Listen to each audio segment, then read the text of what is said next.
I was gone for a work training seminar just 5 days. When I returned, my parking spot was given to the intern, and my desk was gone. "You're being dramatic," my supervisor said. "We needed space for new talent." I didn't cry. I just smiled.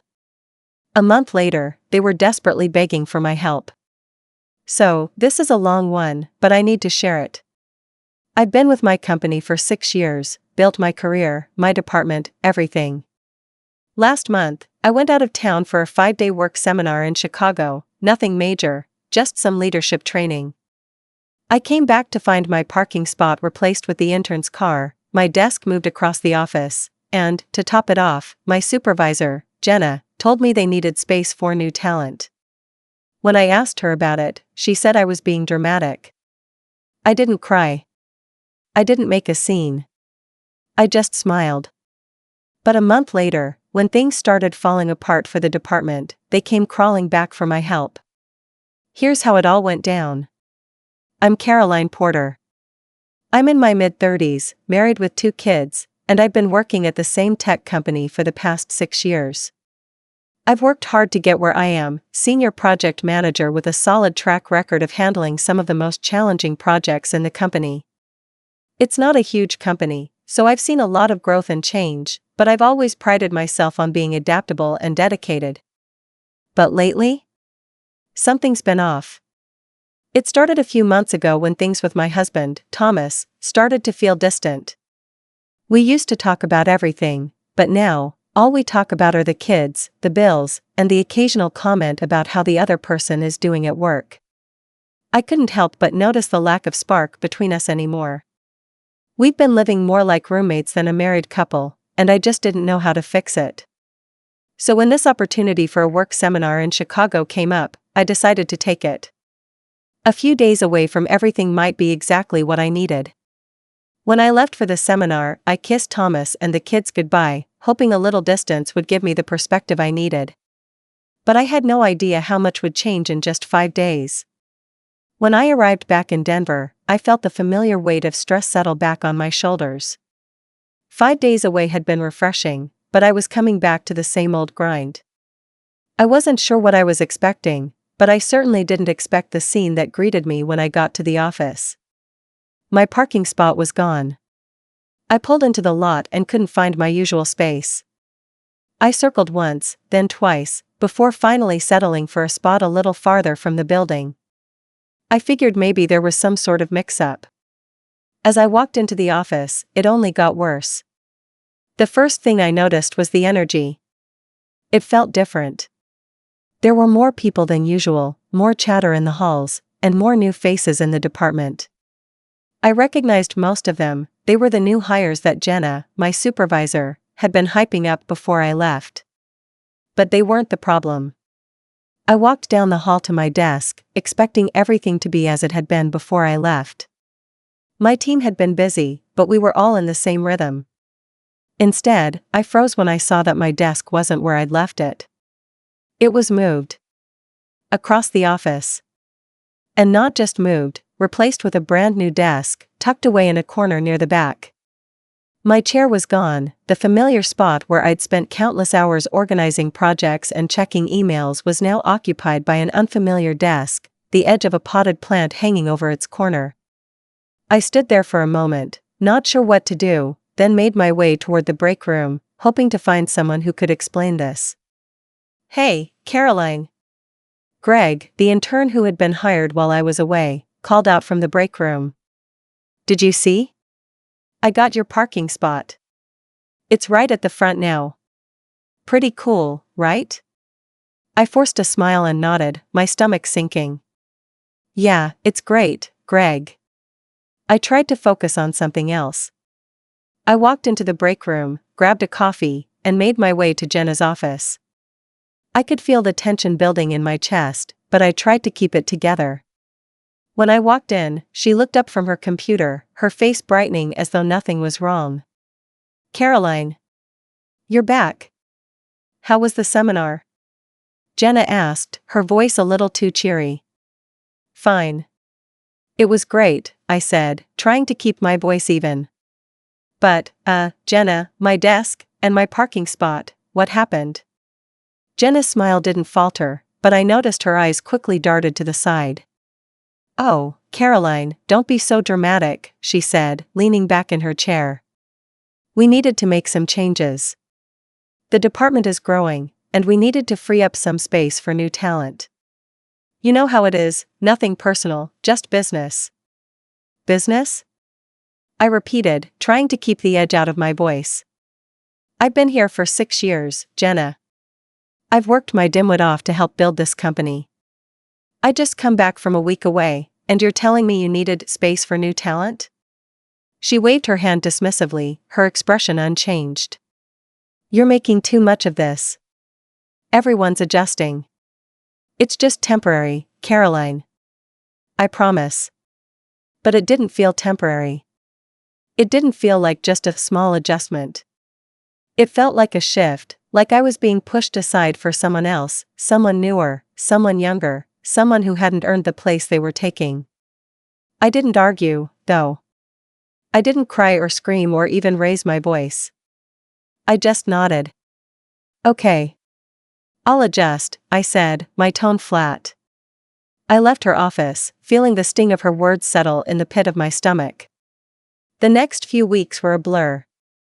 I sat at my new desk in the back corner of the office, trying to do my job as best as I could, but I couldn't ignore the feeling that I was being sidelined.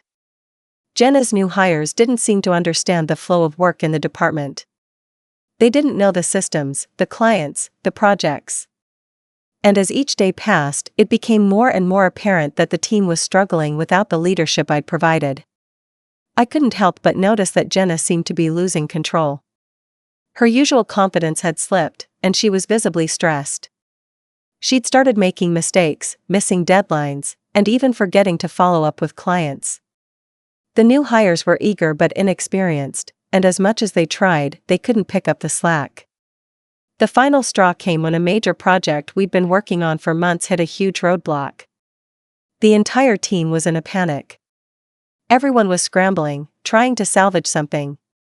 I overheard Jenna on the phone, her voice shaky, as she tried to placate an angry client. That's when I got the email. It was from Jenna. "I need your help. Can we talk?" I didn't even hesitate. I knew what this was. They needed me. Desperately. I waited until the scheduled time and walked into her office. She was sitting behind her desk, her hands gripping the edge as if it was the only thing keeping her grounded. "Caroline, I don't know what to do. The project is falling apart, and I can't seem to get the team to pull it together. I need your help. I've made a mess of things." I looked at her for a moment, her normally polished demeanor cracked and fragile. But I wasn't feeling sorry for her. Not anymore. "I'm sorry, Jenna," I said, my voice calm but firm. "But I can't help you. Not like this." Her eyes widened in shock, and I saw the panic in her gaze. "What do you mean? You're the only one who knows how to fix this. We need you. You have the experience. You built this department." "I did," I said, my voice barely above a whisper. "But you've made your choices. And now you have to face the consequences."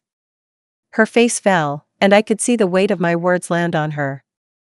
But I wasn't finished. "I'm sorry, Jenna. But I'm done. I'm not the person you can just push aside and expect to come running when you need help." Her lips trembled, but no words came out. And for a long moment, we just stood there, the weight of the silence heavy between us. I left her office, my heart pounding in my chest. I had made my decision. I wasn't going to let her, or anyone, make me feel small anymore. I wasn't going to let my career be defined by their whims. I knew there would be consequences, but I was ready to face them. A month passed, and things at the company only got worse. The department's performance tanked.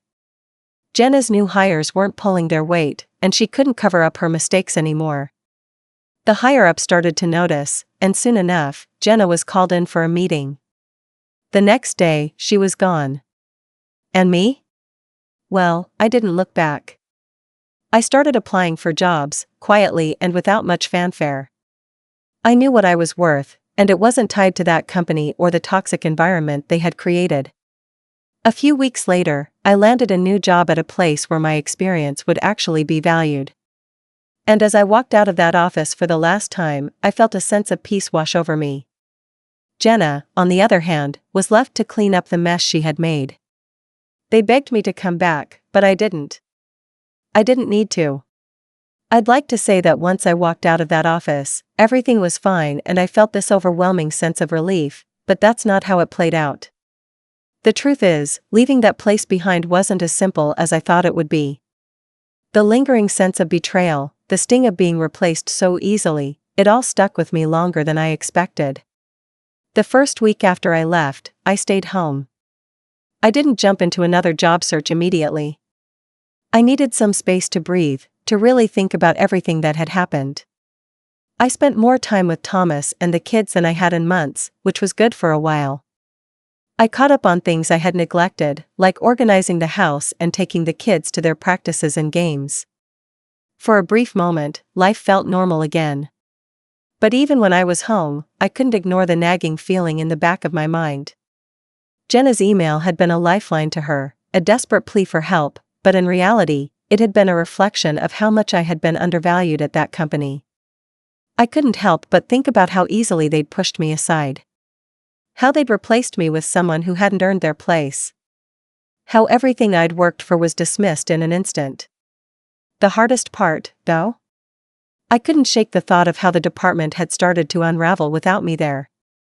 Jenna's mistakes weren't just isolated incidents, they were symptomatic of a much bigger issue within the company. The higher-ups had made their own compromises, allowing Jenna to take on too much responsibility without the skill set to back it up. And I realized that the problem wasn't just Jenna's leadership or the mistakes of the new hires. It was a deeper issue, one that had been festering long before I ever left for that seminar. So I did what I always do when I feel like I'm losing control. I started making plans. The emails kept coming. At first, I ignored them. The ones from Jenna were professional but laced with a desperate undertone. The ones from HR were cordial, asking if I'd reconsider my departure, but there was no real substance to them. I hadn't responded to any of them, but the moment I'd given them my resignation, I knew they'd be coming. I'd been a reliable asset to them for years. No matter how much they wanted to pretend like they didn't need me, I knew they did. 2 weeks after I left, the emails started shifting. They weren't just about trying to lure me back anymore. Now, they were more direct. Caroline, we need your help on a project. You're the only one with the experience to lead this. Please let's talk. The first few emails I read, I simply deleted. The nerve of them. After everything I'd gone through, after being so easily cast aside for new talent, they were now asking for my help. They had made their choices, and I wasn't about to bail them out. But then, about 3 weeks after I'd left, I received a message from a former colleague named Mark. Mark and I had worked together on several big projects in the past. He was always one of the few people who understood the struggles I had to go through at the company. He had left the department just a few months before me, citing similar frustrations with how things were being run. The subject of his email was simple: let's talk. I hesitated before opening it. I knew it wouldn't be a casual catch-up message. Mark wasn't the type to send unnecessary small talk. Sure enough, when I opened the email, I found his message brief but urgent. Caroline, I know you've been away from all of this, but I'm reaching out because things have gone south fast. Jen is under fire from the higher-ups, and the whole department is struggling to keep up. They've tried to bring in new people to fill the gap you left, but no one's coming close. They've made some serious missteps, and I don't think they realize how deep the issues are. I know you don't owe them anything, but if you can, I really think you should at least talk to them. Let them know what's going on, because they're not seeing it. The email hit me like a ton of bricks. Mark had always been straightforward, but this was different. This wasn't just about the company, it was about something far bigger. Something I had known all along but had tried to avoid thinking about. The company was failing, and now the people who had dismissed me were finally realizing how much they depended on me. I sat there, staring at the screen, my mind racing. My instinct was to delete the email and keep moving forward, but I couldn't. I knew Mark was right. The company had a systemic problem. The cracks were starting to show, and I couldn't pretend that I didn't know how to fix them. But then I remembered what had happened before. How they had pushed me aside. How they had replaced me so easily. I wasn't ready to just go back and fix things for them, not without some serious reflection on how they had treated me. They had burned me before, and they would do it again if I let them. I wanted to turn them down. I wanted to move on with my life and not look back. But there was a part of me, the professional part, that knew I was one of the few people who could actually turn things around. That part of me that had spent years helping this company grow, making sacrifices, and building up a department that was now falling apart. So, after a long few days of weighing the decision, I sent a reply to Mark. I'll meet with them. But on my terms. The next week, I sat down in a coffee shop with Mark to discuss the full scope of the situation. He laid it all out for me, the chaos in the department, the desperate pleas from Jenna, and the higher-ups' growing frustration. But more importantly, he explained how no one had the experience or the understanding of the department's inner workings to fix it. They were blind to their own problems. I told him I'd help, but only if they recognized the issues, acknowledged their mistakes, and gave me the authority to make real changes. I wasn't going to return just to clean up their mess without any real say in how things were run. I was done being pushed aside. I needed them to see my worth before I agreed to anything. The next morning, I got an email from Jenna herself. It was formal, polite, and to the point, but the underlying message was clear: she needed me. Caroline, we're in a difficult situation, and we've come to realize that we cannot move forward without your expertise. We'd like to meet with you as soon as possible to discuss how you can help us get back on track. Please let us know when you're available. I stared at the email, feeling that familiar mix of frustration and curiosity. But this time, it was different. I wasn't going to be the person they expected me to be. I wasn't going to be the one they could take for granted. I replied, I'll meet with you, but on my terms. If we're going to do this, you'll need to listen to everything I say. No more games. I sent the email, then leaned back in my chair. A month had passed since I walked out of that office. A month of reflection and rebuilding my life. But now, I was being pulled back in, not because they had given me a choice, but because they had run out of options. And as much as I wanted to stay away, I knew I had a role to play in this story. The next day, I received a call from Jenna's assistant. She asked if I could come into the office that afternoon for a meeting. I knew the timing was deliberate. Jenna was likely trying to put together her best pitch, trying to make me feel as needed as they finally realized I was. I agreed, though I wasn't sure if I was doing it out of curiosity, vindication, or simply because I knew they had no other choice. When I walked into the building that afternoon, everything felt strangely familiar yet distant. The layout hadn't changed, but the people had. There were new faces scattered throughout the office, all of them still trying to adjust to the rhythm of the company, to the culture, to the dynamics of the department I had once helped shape. As I walked through the hallways, I couldn't help but notice how tense the atmosphere was. The usual buzz of productivity was replaced by low murmurs and uncomfortable silences. I headed straight to Jenna's office. She was waiting for me behind her desk, her fingers anxiously tapping on the surface. It was clear that she was nervous. Jenna had always been confident, sometimes overly so, but now she looked different, fragile, almost. Her posture was slumped, and her usual air of control had evaporated. I couldn't help but feel a small pang of satisfaction. I had known this day was coming. Caroline, thank you for agreeing to meet with me, Jenna said, standing up as I entered. Her voice was softer than I remembered, laced with an undertone of desperation. We really need you. I think you're the only person who can help us get back on track. Things have really gotten out of hand.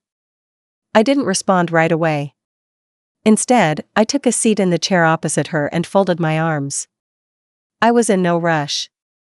I wasn't going to make this easy for her. After everything that had happened, they didn't deserve an easy fix. Not without hearing the full weight of my frustration. "You've made a lot of mistakes, Jenna," I said, finally breaking the silence. "It's not just about the new hires or the mismanagement. It's about how you've treated people. How you've treated me. You threw me out like I was expendable, and now you're asking for my help because you can't make it work without me. So, before we go any further, you need to understand something. I'm not here to fix everything just because you've finally realized you need me. I'm here to make sure this doesn't happen again. And I won't be a band-aid for your mistakes." Jenna looked taken aback. Her mouth opened, as if she was about to respond, but she quickly closed it. She knew this wasn't going to be as simple as she'd hoped. I understand, Caroline. You're right," she said, her voice low. "And I'm sorry. I didn't handle things the way I should have. I can't undo that, but I want to move forward. I want to make things right. Please. We need someone who knows how to pull this team together, and I think you're the only one who can do it." It was almost pitiful. I could see how badly she wanted to fix things, but her sincerity wasn't enough. I had been overlooked for too long, pushed aside for the new talent, and then expected to pick up the pieces when everything fell apart. There was no easy forgiveness for that. But I was professional enough to know that the company's survival was more important than my personal pride. "Here's what's going to happen," I said, leaning forward slightly, my gaze steady. "I will help you, but it's going to be on my terms. First, you need to bring in the higher-ups. We're going to sit down with HR and discuss how this department is structured, what went wrong, and how you plan to fix it. I'm not here to clean up your mess. I'm here to make sure we never get to this point again. If you want me back, you're going to have to prove to me that you're willing to make real changes." Jenna nodded eagerly. "Yes, absolutely. We can do that. I just need your guidance, Caroline. Please. I know I've messed up, but I'm trying to make it right." She seemed genuinely desperate. But I wasn't about to let myself get swept up in her pleas. I knew that the only reason she was asking for my help was because she had no other option. The company was spiraling, and they needed someone who could pick up the pieces, someone who knew how things should work. "I'm not doing this for free," I continued. "If I'm coming back, I want a raise. I want to be in charge of the team. I want full authority over the direction of this department. No more second-guessing my decisions. If you want me to stay, you're going to have to prove to me that you value me, that you trust me to do my job. If you can't do that, then I'll walk out and I'll never look back. I'm done being disrespected." Her eyes widened, but she didn't hesitate. "I can do that. I can make it happen. You'll have full control. I won't stand in your way again." It wasn't much, but it was a start. The fact that Jenna was finally listening to me and acknowledging my worth felt like a small victory. It wasn't the end of the battle, but it was the first step in taking control of a situation that had been out of my hands for far too long. The meeting with HR was scheduled for the following week. Jenna had agreed to everything I had asked for: full control, a raise, and the promise that the department would be restructured under my leadership. But I could sense that this was a fragile moment. They were desperate, and I wasn't going to let that cloud my judgment. As the HR representatives and higher-ups sat across from me in the conference room, I made it clear that things would change. There was no going back to the way things had been. This was a wake-up call for everyone involved, and it was time to hold people accountable for their actions. "We're going to have a thorough review of every department," I said, my voice steady but firm. "We'll address the gaps in leadership, training, and communication. The new hires will need more support. But most importantly, we'll be establishing a new framework for accountability. No more cutting corners. No more blind trust in people who don't have the experience or the skill to handle the responsibilities they've been given." The room was silent as I spoke, everyone listening intently. When I finished, there was a pause before one of the higher-ups finally spoke up. "We understand, Caroline. We'll support whatever changes you need to make. We've seen the results you've produced in the past. We trust you." I could tell they were relieved. They had been hoping I would agree to come back, but now, they had to prove they were worthy of my time and energy. I wasn't going to be the one who picked up the pieces without making sure that the company made real changes. This time, I was going to do things my way. The next few weeks were a blur of meetings, restructuring, and training. I worked closely with the new hires, guiding them through the processes and helping them understand what the department truly needed.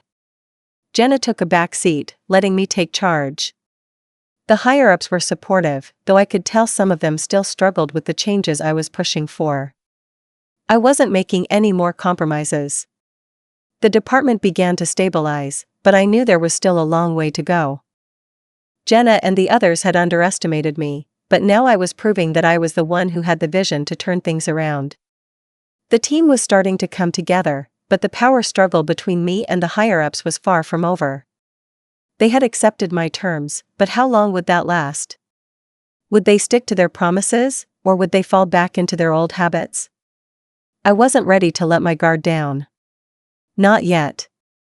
I had learned the hard way that even when people beg for your help, it doesn't mean they've changed. It didn't mean they understood what they had done to me, to the team. But I wasn't about to let them off the hook. Not yet.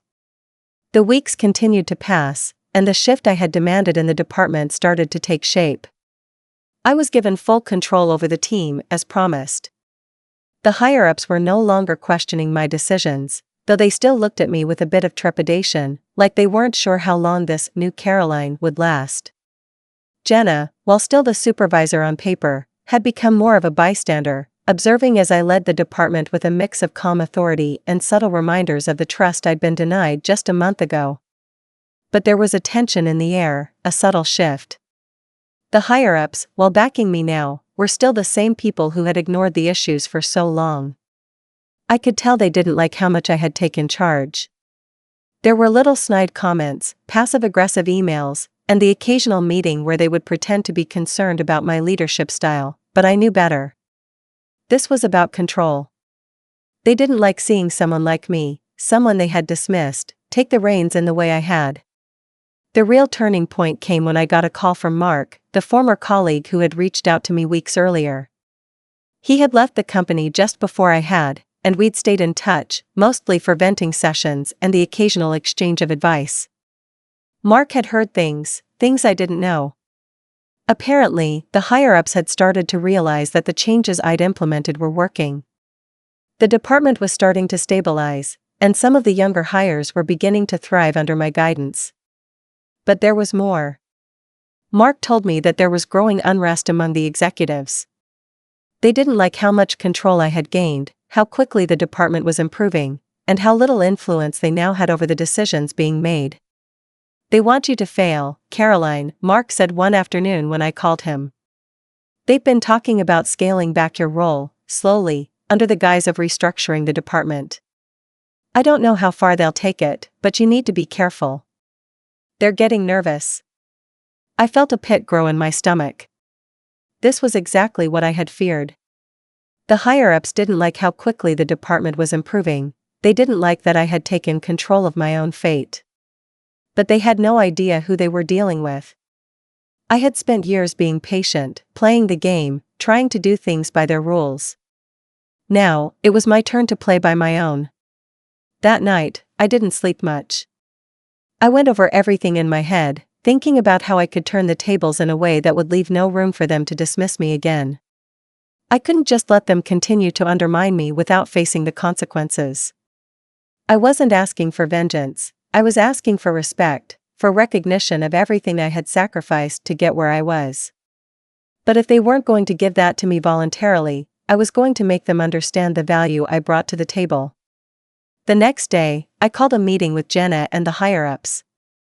I didn't tell anyone what I planned to say. I needed to catch them off guard. When I walked into the conference room, everyone was already there, their faces expectant. They were expecting more of the same, the calm, measured Caroline who had always been reasonable and accommodating. But today, I wasn't the same person. I've been thinking a lot about what's happened here over the last month, I began, my voice steady and clear. And I want to make one thing absolutely clear, I'm not here to clean up anyone's mess anymore. I'm not here to be your fall guy when things go wrong. If we're going to move forward, there are some changes that need to be made. Not just in the department, but in how this company treats its employees. The room went silent. I could feel the eyes of the executives on me, waiting for me to soften or back down.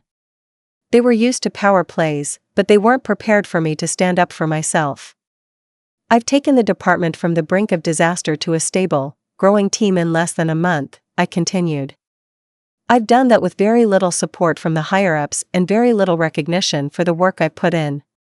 But that stops now. If you want me to keep running things, if you want me to continue making things work, then you're going to have to start treating me like the leader I am. I paused for a moment, letting my words sink in. I knew this was the moment where they either recognized me for who I was or pushed me out again. I've seen the emails. I've heard the rumors. You don't like the way I've taken control, do you? You don't like how much power I've gained over the department. But the reality is this, the team works because of me. And if you think you can push me out again or undermine my leadership, I will leave, and this department will fall apart. The higher-ups shifted uncomfortably in their seats. Jenna, who had been sitting silently by the side, looked like she was trying to blend into the background, hoping she wouldn't be caught in the crossfire. But if you're serious about making this company work, about making this department thrive, then I'm the person who can help you do that.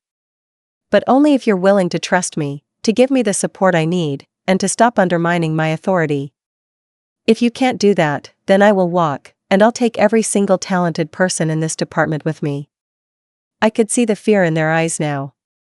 They knew I was serious. And they knew, deep down, that I wasn't bluffing. They had pushed me once before, and I had walked away. But this time, I was ready to take everything they depended on with me if they didn't play by my rules. I'm done being your second choice, I added, my voice low but unwavering. Either you start treating me with the respect I deserve, or you'll regret it. The silence in the room was palpable. Then, one of the higher-ups, the one who had always been the most dismissive of me, spoke. We're willing to listen, he said, his voice shaky. We can work with you. We'll ensure you have the resources you need, and we'll make sure the department stays on track.